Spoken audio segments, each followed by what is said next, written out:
Hello students. तो आज से हम लोग स्टार्ट करेंगे जेएनयू के प्रीवियस ईयर्स में जो भी क्वेश्चंस आए हुए हैं उसको डिस्कस करेंगे डेली वन बाय वन। कुछ क्वेश्चंस देखेंगे। तो आज से हम लोग स्टार्ट कर रहे हैं जेएनयू 2019। लास्ट ईयर यहाँ पे जो मार्किंग स्कीम थी वो +1 था करेक्ट अटेम्प्ट के लिए, और नो नेगेटिव मार्किंग, कोई नेगेटिव मार्किंग नहीं थी। और जब भी नेगेटिव मार्किंग नहीं हो तो फिर हमें 100 आउट ऑफ 100 ही करके आना चाहिए। तो यहाँ पे 0 नेगेटिव मार्किंग थी।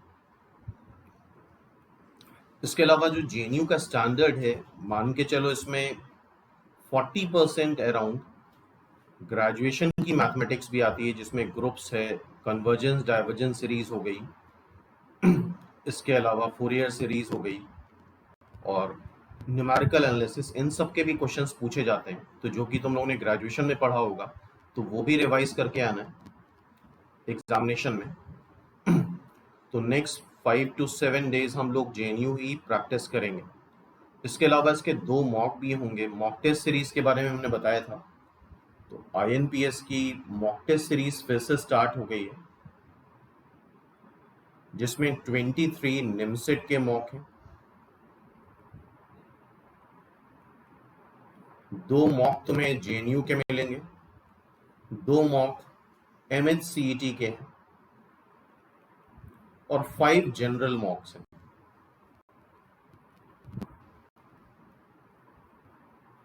और इस समय प्रिपरेशन का बेस्ट तरीका यही है, मॉक्स जितना ज़्यादा मॉक प्रैक्टिस करोगे तभी परफॉर्म कर सकते हो एग्जामिनेशन में। एंड इसकी कॉस्ट 1500 है। और जो भी स्टूडेंट इंटरेस्टेड हैं इस नंबर पे कॉल व्हाट्सएप कर सकते हैं 9125 777 999। ओके, सो स्टार्ट करते हैं। JNU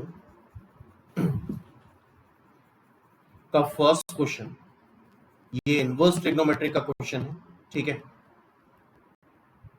inverse trigonometric function cos of tan inverse of sin of cot inverse x। तो cot इनवर्स x, जो cot इनवर्स x है उसको हम कुछ एज्यूम कर लेंगे। Let cot inverse x is equal to v। तो x हो जाएगा cot v।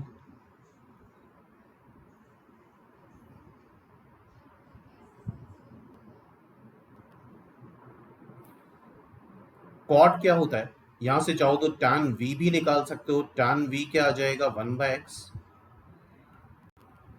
tan v हो जाएगा परपेंडिकुलर अपॉन बेस, तो हाइपोटेनस आ जाएगा 1 + x²। अब cot इनवर्स पता है तो यहां से हम sin v कैलकुलेट कर सकते हैं। sin v will be perpendicular upon hypotenuse. ये क्या हो जाएगा, परपेंडिकुलर अपॉन हाइपोटेनस। सो अब इसको तुम ऐसे लिख लो, cos of tan inverse of sin of cot inverse x को हमने v एज्यूम करा है, तो यहां से v की वैल्यू जब तुम निकालोगे तो v आएगा यहां पे sin इनवर्स 1/√1 + x²। तो v की वैल्यू यहां पे रख दो, sin inverse 1/√1 + x²। Sine of sine inverse x हमें पता है x होता है,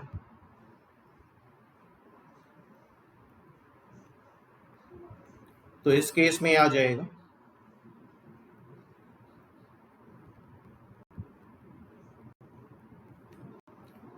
1/√1 + x²। अब हम tan इनवर्स ऑफ दिस को कुछ u एज्यूम कर लेते हैं।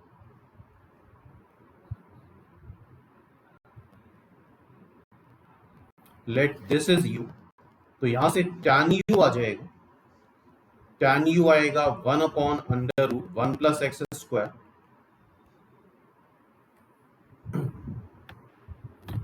tan u हमें पता है तो cos u हम निकाल सकते हैं। फिर से ट्राइंगल बना लो, एंगल ये u एज्यूम कर लो। तो tan क्या होता है, परपेंडिकुलर अपॉन बेस, तो ये आ जाएगा अंडर रूट इसका स्क्वायर प्लस का स्क्वायर ऐड करेंगे और अंडर रूट लेंगे तो एक्स स्क्वायर प्लस 2। तो यहां से कॉस यू आ सकता है, कॉस यू आता है base upon hypotenuse,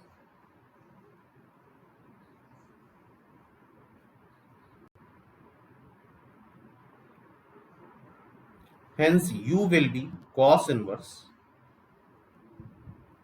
under root 1 plus x square upon 2 plus x square.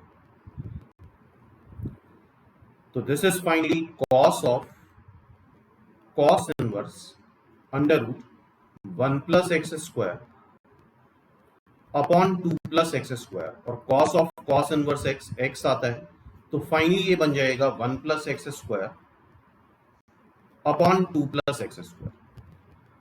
तो it's answer will be A is the answer. ठीक है, और जेएनयू का पेपर स्टैंडर्ड होता है, ये मान के चलो 30% क्वेश्चन नॉर्मल आते हैं और 70% क्वेश्चन थोड़े ट्रिकी होते हैं, कैलकुलेशन ठीक ठाक करना पड़ता है। ठीक है, नेक्स्ट क्वेश्चन देखते हैं। द वैल्यू ऑफ डिटर्मिनेंट हमें बताना है। अच्छा, ये क्लियरली दिख रहा है, ये 2 टाइम्स हो गया इसका और ये 3 टाइम्स हो गया R3। तो R2 change to R2 minus 2R1 and R3 change to R3 minus 3R1।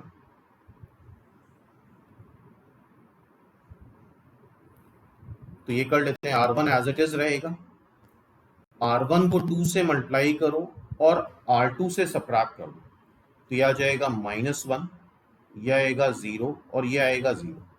अब R1 को 3 से मल्टीप्लाई करो और R3 सबट्रैक्ट कर दो, तो यह आएगा -2, यह आएगा 0 और यह आएगा 0।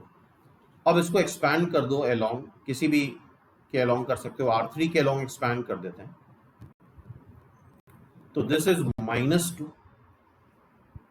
इसको हाइड कर लिया, इसको हाइड कर लिया, 0 आ रहा है, तो फाइनली इट्स वैल्यू इज 0। तो कैलकुलेशन एक बार देख लेना, इसकी वैल्यू क्या आ रही है, 0। तो सिंपल क्वेश्चन था, लेकिन सारे ही क्वेश्चन इस तरह से सिंपल नहीं आते हैं, कुछ ट्रिकी क्वेश्चंस भी होते हैं और काफी ट्रिकी क्वेश्चंस भी आते हैं इसमें।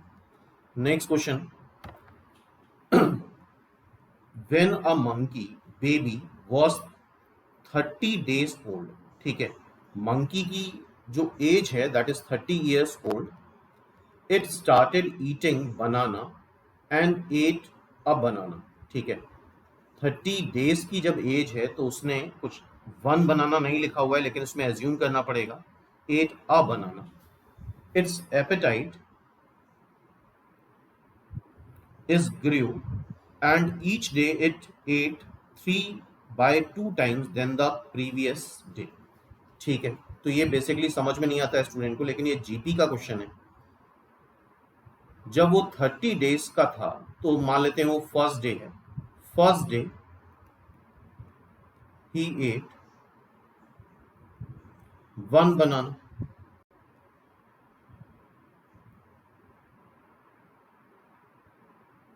सेकेंड डे उसकी एपेटाइट 3/2 हो गई है, तो 1 इंटू 3/2 बनाना वो खाएगा सेकेंड डे पे, मीन्स 3/2 मीन्स 1.5 या 3/2 ही लिख लो। Third day he eats 1 into 3/2 into 3/2, common ratio 3/2 का है, मतलब 3/2 का स्क्वायर। ठीक है, पूछा क्या गया है, how old will it be when it eat at least 5 बनाना। तो ठीक है, इसको ये बनाना की काउंटिंग आ रही है, ये 1.5 बनाना हो गया, ये 3/2 1.5 का स्क्वायर बनाना हो गया। फोर्थ डे में देखते हैं, फोर्थ डे में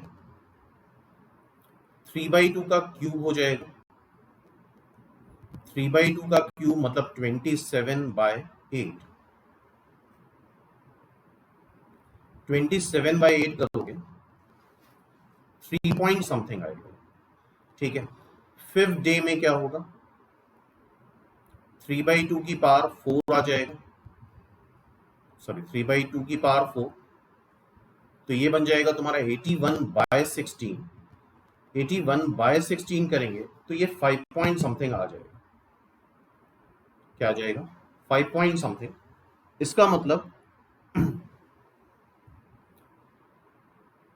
how old he will can eat at least 5 बनाना, तो यहाँ पे 3 पॉइंट समथिंग आ रहा था, तो इसके बाद 30 तो एक डे हो ही गया, उसके बाद 4 दिन और ऐड कर दो, ये डे हटा दो, क्योंकि पहले दिन तो वो एक बनाना खा ही रहा था। इसमें कंफ्यूजन 35 और 34 पे रहता है। ये पहला दिन हुआ, ये दूसरा दिन हुआ, ये तो 30 एज की था ही, 30 डेज का, ये तीसरा, ये चौथा, तो अब उसकी एज कितनी हो गई? 34 डेज। तो ये सिंपल जीपी का क्वेश्चन बन गया। नेक्स्ट आते हैं फोर्थ। ये रिलेशन का क्वेश्चन है और हर एक एग्जाम में तुम देखोगे रिलेशन से एक क्वेश्चन आता ही आता है और ये फ्री के मार्क्स होते हैं। एक बार इसको डिस्कस कर लेते हैं। एक रिलेशन है ए टू ए, ये रिलेशन हमेशा ए टू ए ही होता है, दोनों जगह सेट सेम होते हैं। एक टर्म होता है इक्विवेलेंस रिलेशन।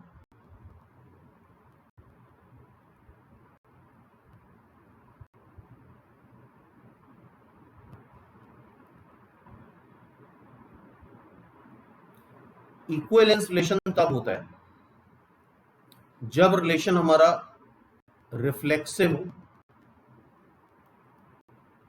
रिफ्लेक्सिव मतलब क्या होगा?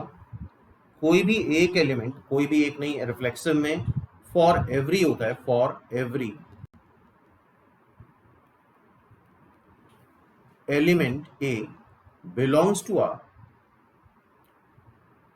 For every a belongs to R, a comma a must belongs to relation. मतलब फॉर एग्जाम्पल मान लो एक सेट है जिसमें 1,2,3 एलिमेंट्स हैं, तो ये रिफ्लेक्सिव तब होगा जब इसमें 1,1 भी आए एंड 2,2 भी आए एंड 3,3 भी आए, सारे एलिमेंट के पेयर बनने चाहिए, ठीक है, तभी वो रिफ्लेक्सिव होता है। Then symmetric.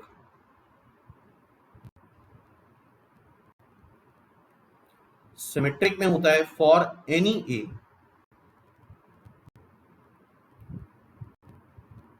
Belongs to A, even a comma b, यहां 2 एलिमेंट्स होंगे,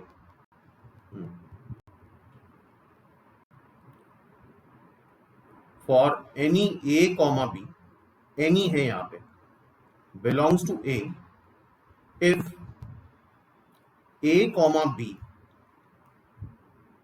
रिलेशन का पार्ट है, तो this implies b comma a भी उस रिलेशन का मेंबर पार्ट होना चाहिए। जैसे फॉर एग्जांपल 1,2,3 है सेट पे, तो अगर इस सेट में एक 1,2 है तो एक 2,1 भी होना चाहिए, सारे पेयर होना जरूरी नहीं है।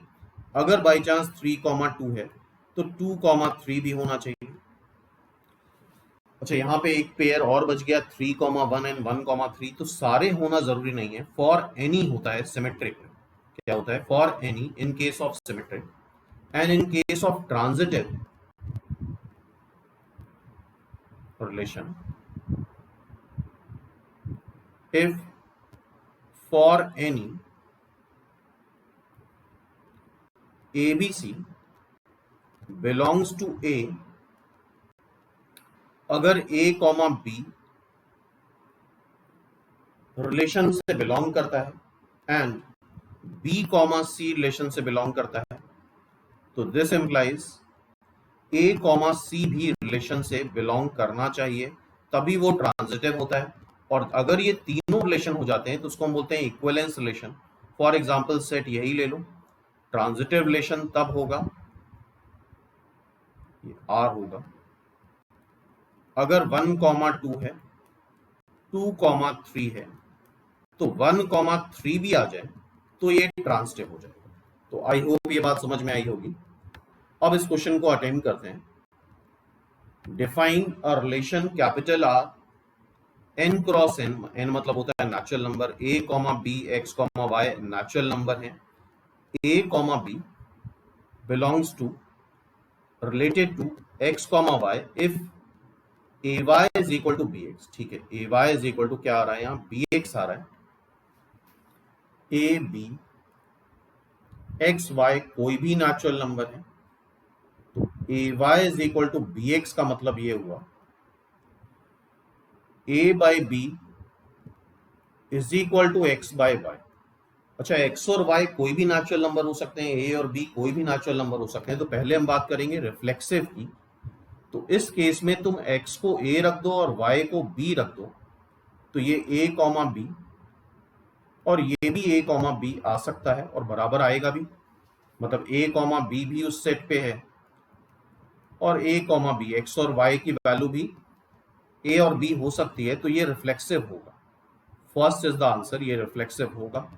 ठीक है, अब हम देखते हैं a comma b, a by b is equal to x by y है।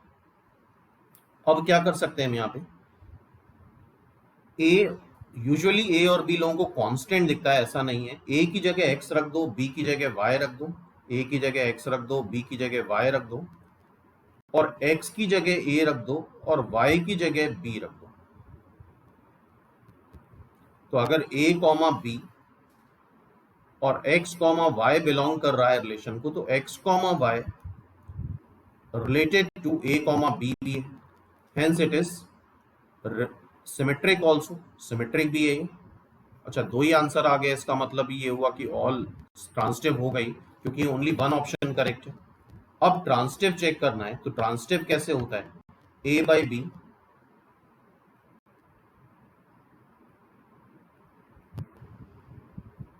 a comma b, b comma c, a की जगह x रख दो, b की जगह y रख दो, a की जगह x रख दिया, b की जगह y रख दिया, x की जगह कुछ और रख दो, e रख दो, नेचुरल नंबर है, y की जगह f रख दो।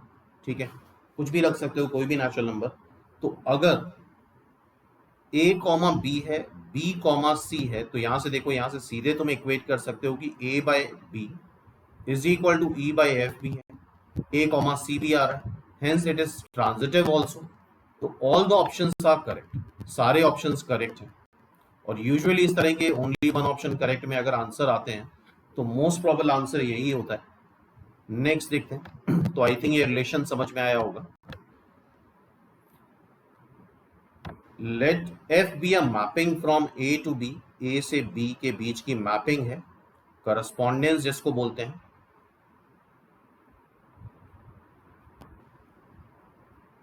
यहां पे कुछ एलिमेंट ए बी सी है, सपोज कर लो, यहां पे कुछ एलिमेंट 1 2 3 है।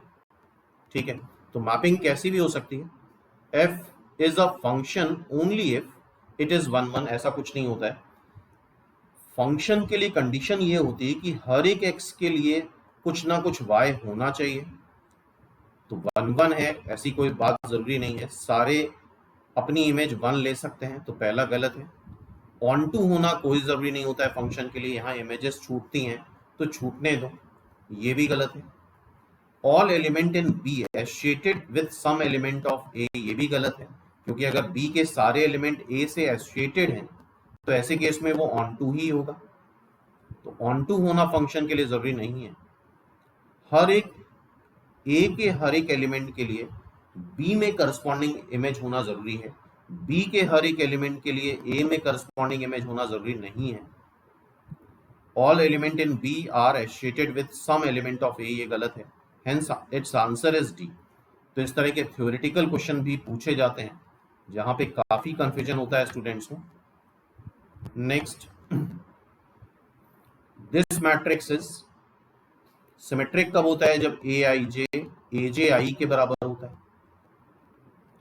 लेकिन ये सिमेट्रिक है नहीं, यहाँ 3 आ रहा है और यहाँ 1 आ रहा है, ये A23 है और ये A32 है, तो सिमेट्रिक होगा नहीं। ऑर्थोगोनल तब होता है जब A इनवर्स A ट्रांसपोज के बराबर हो, और इन्वर्टिबल तब होगा जब स्क्वायर मैट्रिक्स तो है ही, डिटर्मिनेंट की वैल्यू इसकी 0 ना आए, और सिंगुलर तब होगा जब डिटर्मिनेंट की वैल्यू 0 आए।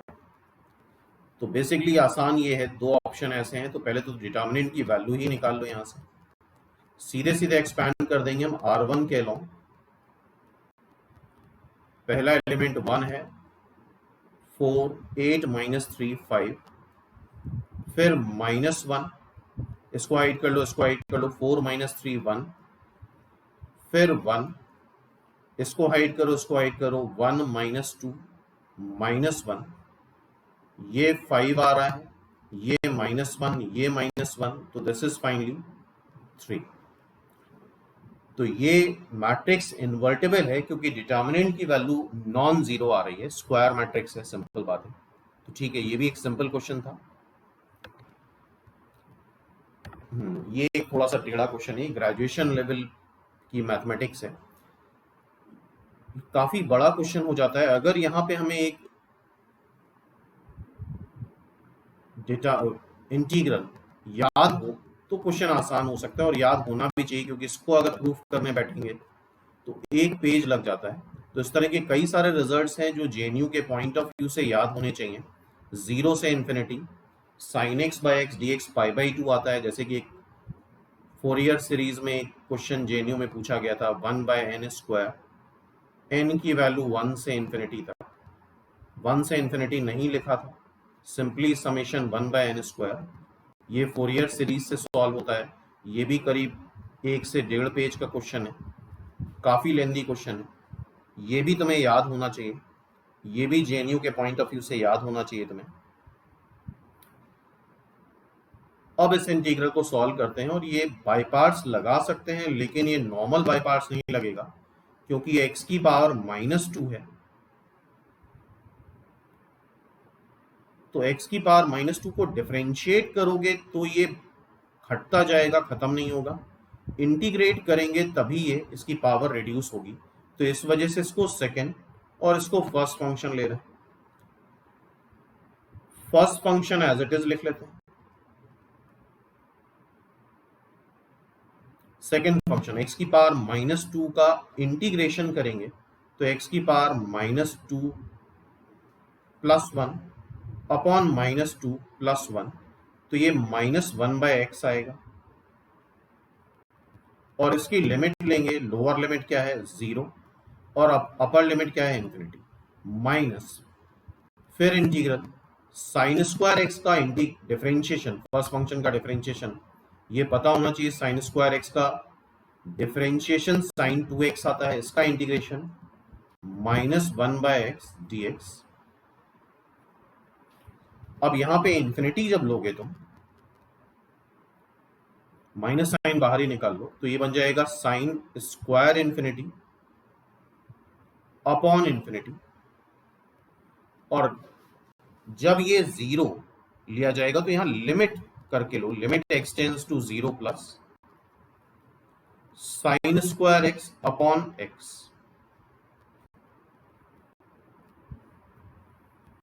इसको अलग से लिख लेते हैं, प्लस sin2x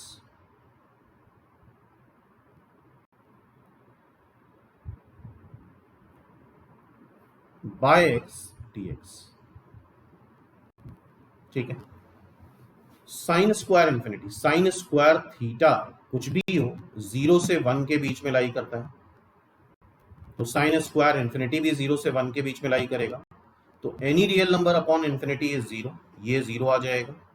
अब ये माइनस माइनस प्लस कर लो तुम, इसकी लिमिट लेंगे हम, limit x tends to 0 plus sin² x upon x।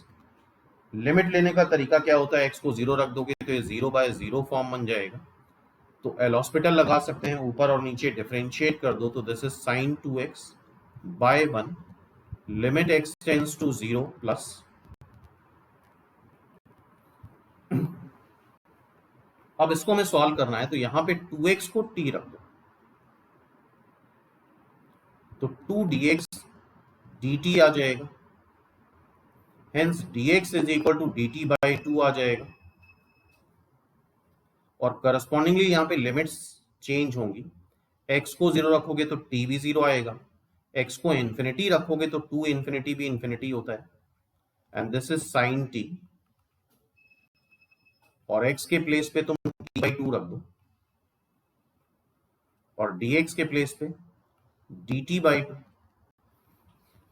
यहां पे सॉल्व कर रहे हो तो साइन 2x, x को 0 रखोगे ये पार्ट 0 ही आ जाएगा। फाइनली ये जो बन रहा है 2 ऊपर चला गया, ये कैंसिल हो जाएगा। फाइनली ये इंटीग्रल आ रहा है 0 से इंफिनिटी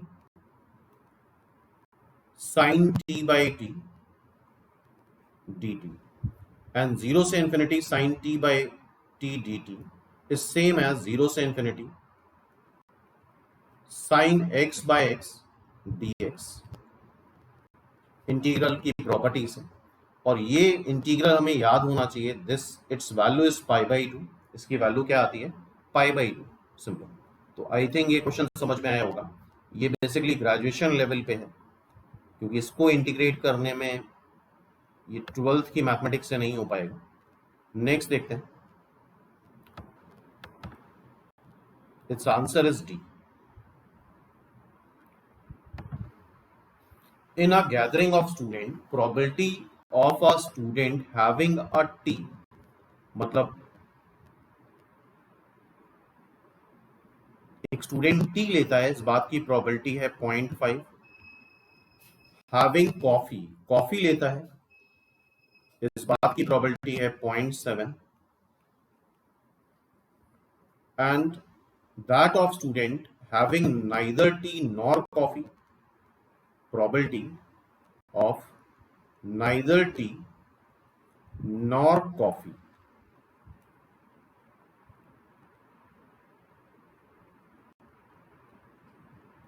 इसको हम ऐसे भी लिख सकते हैं P T intersection C, T intersection C का बार, या 1 माइनस T यूनियन कॉफी का, T यूनियन कॉफी का की प्रोबेबिलिटी, ठीक है। और ये कितना दे रखा है 0.1, तो probability of T union coffee कितना आ जाएगा 0.9, और ये क्या हो जाएगा probability of T plus probability of coffee minus probability of T intersection coffee. Probability of T is 0.5, probability of coffee is 0.7। हमें निकालना क्या है, यही निकालना है probability that a student having both tea and coffee, मतलब हमें टी इंटरसेक्शन कॉफी इसी की probability निकालनी है। तो hence probability of T intersection coffee ये हो जाएगा 0.3, आई थिंक ये 0.4 आ जाएगा। It's answer is 0.4, C is the answer. तो ठीक क्वेश्चन था ये, लेकिन एग्जामिनेशन में प्रेशर काफी होता है टाइम का, उस वजह से आते हुए क्वेश्चन भी कई बार गड़बड़ हो जाते हैं। अल्फा बीटा इसके रूट्स हैं, डिफरेंस ऑफ रूट बताना है तो हमें ये फॉर्मूला पता होना चाहिए, या प्रूव भी कर सकते हो। डिफरेंस ऑफ रूट होता है under root b² minus 4ac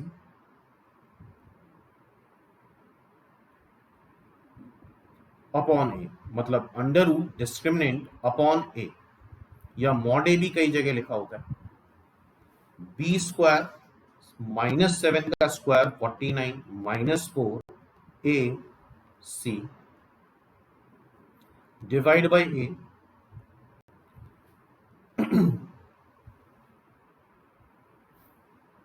sorry ये 4 है, this is 4,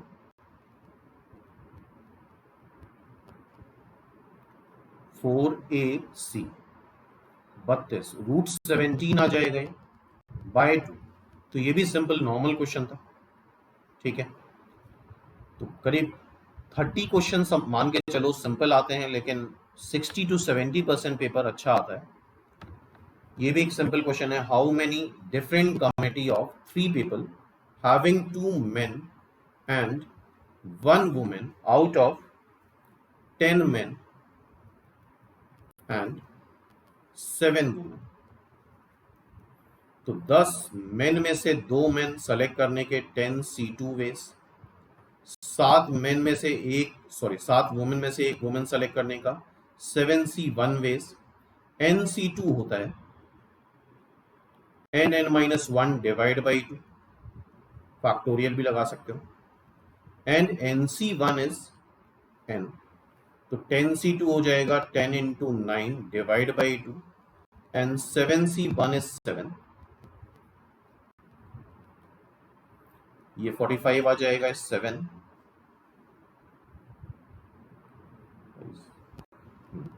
315 is the answer. तो ये भी एक सिंपल क्वेश्चन था। नेक्स्ट देखते हैं, for the curve dy by dx हमें बताना है, तो सिंपल इसको डिफरेंशिएट कर लेते हैं प्रोडक्ट रूल से। x को कांस्टेंट लिया, y का डिफरेंशिएशन y डैश, फिर y कांस्टेंट लिया, x का differentiation dx by dx 1, under root का डिफरेंशिएशन होता है 1 by 2 under root x square plus y square, x square का डिफरेंशिएशन 2x, वाई स्क्वायर का 2y, और फिर y को डिफरेंशिएट करोगे y dash dy by dx। अब ये जो x square plus y square है, इसकी जगह तुम under root x square plus y square की जगह फिर से एक्स वाई रख दो, ठीक है। क्रॉस मल्टीप्लाई कर लेंगे, क्रॉस मल्टीप्लाई करोगे तो x square y y dash plus x y square is equal to x plus y y dash. हमें वाई डैश निकालना है, तो इसको इधर ले आते हैं, वाई डैश कॉमन ले लो इससे और इससे, और इवन y भी कॉमन ले लो, तो आ जाएगा एक्स स्क्वायर माइनस 1, इसको उधर ले जाओ 1 minus y square, hence y dash हो जाएगा माइनस एक्स बाय वाई, इसको 1 माइनस वाई स्क्वायर कर लिया, एक माइनस साइन यहां से हमने कॉमन ले लिया, तो ये बन जाएगा 1 minus x square, hence it's answer is b. इसका आंसर बी आ जाएगा, सिंपल। नेक्स्ट देखते हैं 13, 3 to the power x 3 to the power y, same base में पावर ऐड हो जाती है, x plus y plus z, और ये 81 है, 81 को तुम 3 की पावर 4 लिखोगे, hence x plus y plus z is equal to 4।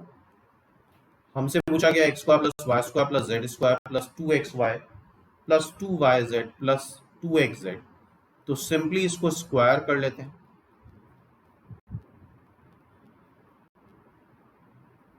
इसका स्क्वायर करेंगे तो आएगा x square plus y square plus z square plus 2 times x y plus y z plus z x is equal to 16, hence it's answer is ए।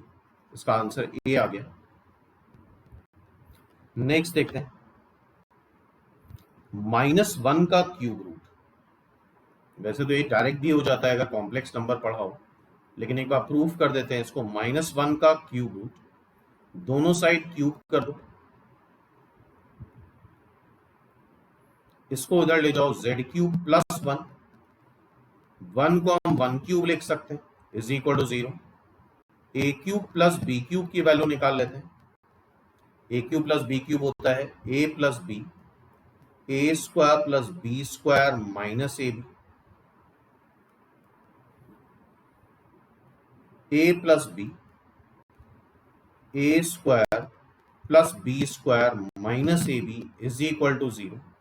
इसको 0 करेंगे तो z की value -1 आएगी, इसको 0 करोगे तो z square minus z plus 1 is equal to 0।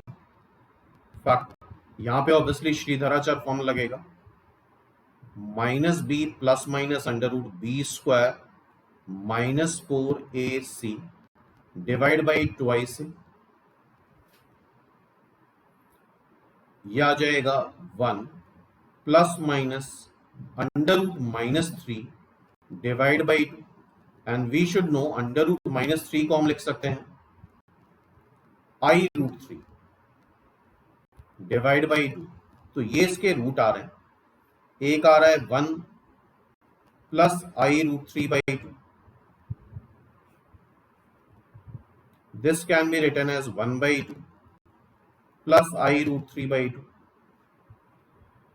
इसको cos theta plus i sin theta, cos π/3 1/2 होता है, i sin π/3 sin π/3 √3/2 होता है. तो this is cos π/3 plus i sin π/3. Hence its answer is A. इसका आंसर A हो जाएगा. Simple. Next देखते हैं.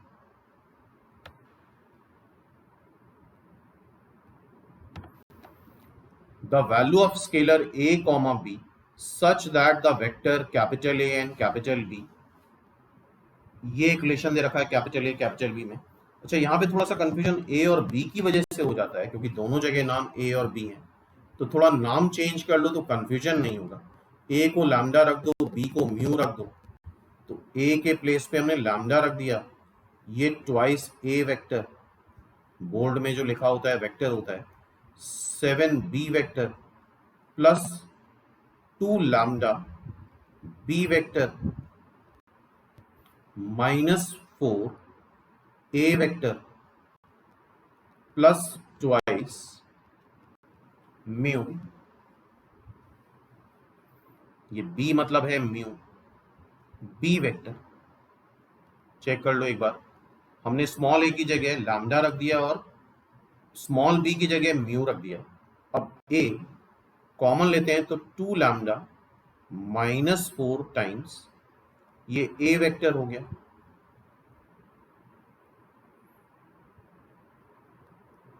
To lambda -7 lambda, 2 lambda -7 lambda -5 lambda हो जाएगा प्लस ट्वाइस म्यू.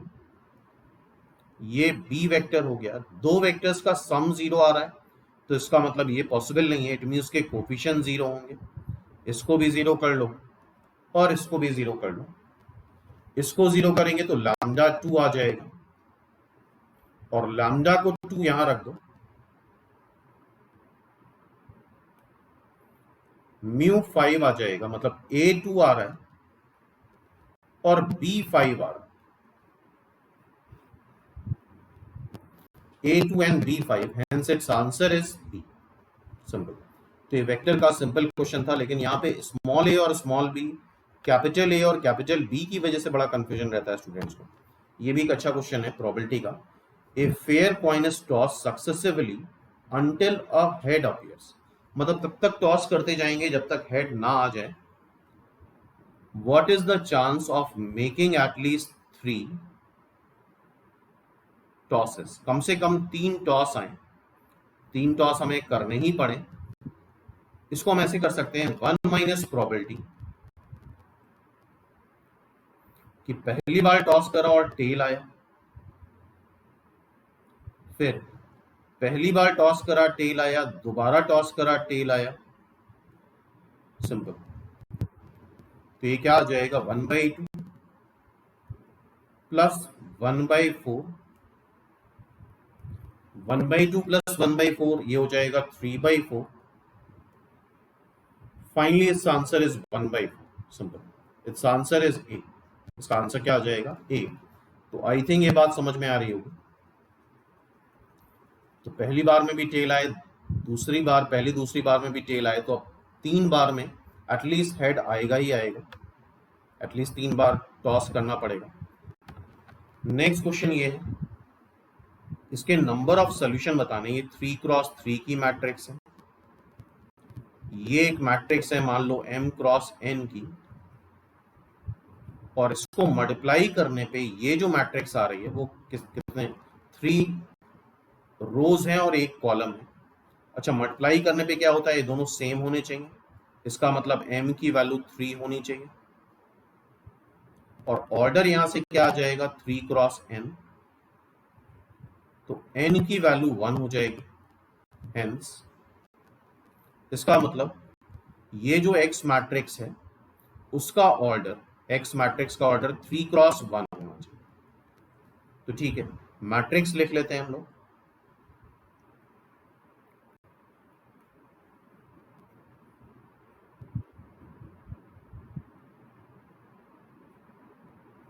ये भी थोड़ा कैलकुलेशन वाला क्वेश्चन है। और ये 3x1 की मैट्रिक्स ऐसे लिख लो, x y z, ये एक मैट्रिक्स है, कैपिटल X मान लो इसको, 3x1 की, और इसको मल्टीप्लाई करने पे आ रहा है 1 2 1। तो अब कैसे लिखेंगे इसको? आई थिंक मल्टीप्लिकेशन पता है, फर्स्ट रो फर्स्ट कॉलम, तो पहला एलिमेंट आ रहा है 1x 2y plus 7z is equal to 1।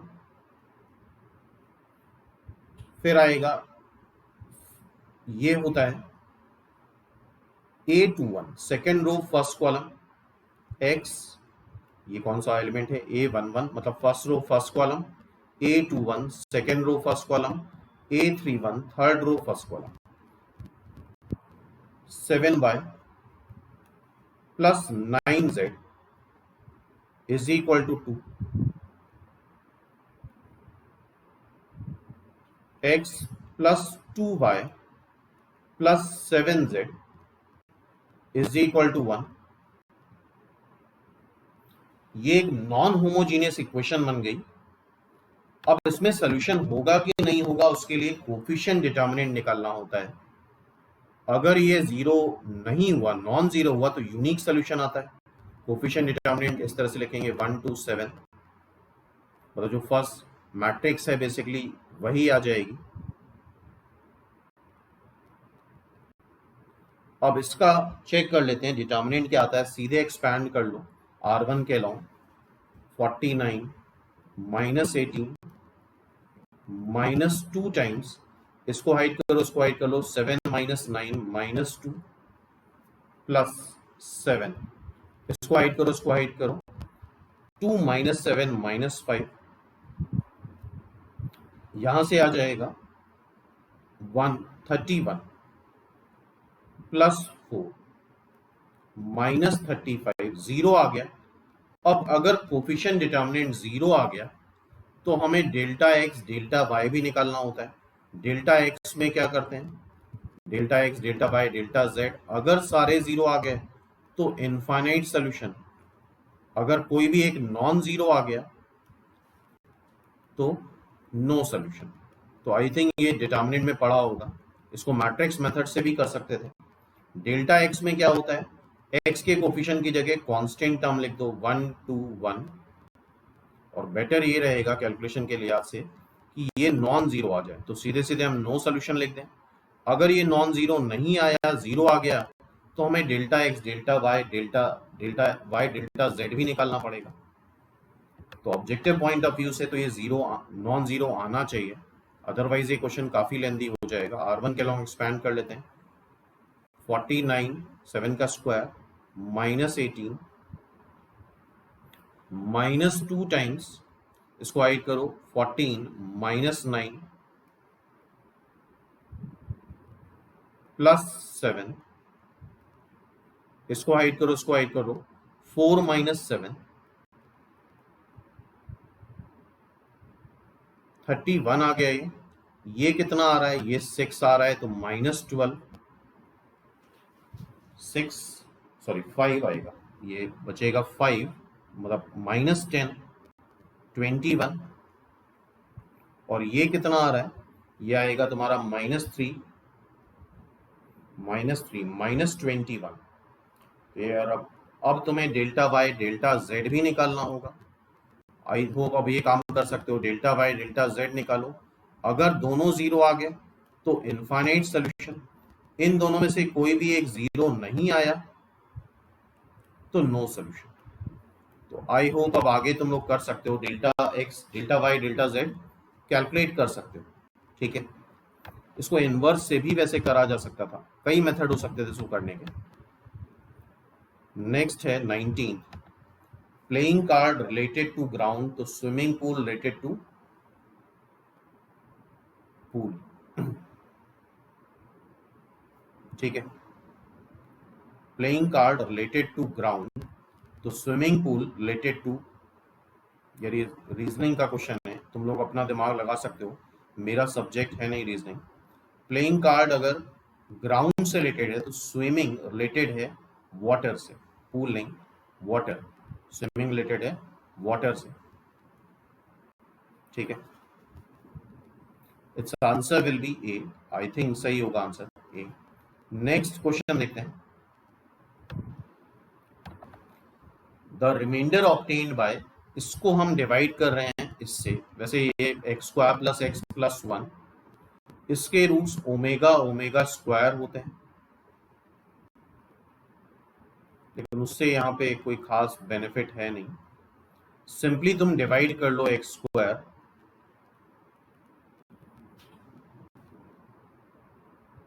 Plus x plus one से इसको,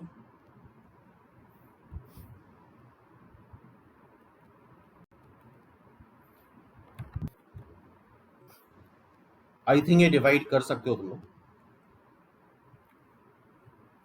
एक्स स्क्वायर से मल्टीप्लाई करेंगे, this is x to the power 4 plus x cube plus x square, subtract कर दो, एक्स स्क्वायर कैंसिल हो जाएगा, minus x cube plus x आएगा, minus x से मल्टीप्लाई कर देंगे तो minus x cube minus x square minus x, ये x square plus 2x plus 1, फिर किससे मल्टीप्लाई करें, 1 से, x square plus x plus 1, सब कैंसिल हो जाएगा, एक्स बच जाएगा। तो आई थिंक ये क्वेश्चन कर सकते हो। तो एक बेसिक आइडिया लगा होगा कि जेएनयू में किस कैटेगरी के क्वेश्चंस पूछे जाते हैं। तो अब नेक्स्ट वीडियो में हम लोग इसके आगे क्वेश्चंस देखेंगे जेएनयू 2019 के, फिर 18 के, फिर 17 के। और कल जब हम वीडियो रिलीज करेंगे तो उसके साथ एक टेस्ट का लिंक भी रहेगा, जिसपे एक मिसलेनियस पेपर रहेगा जेएनयू का।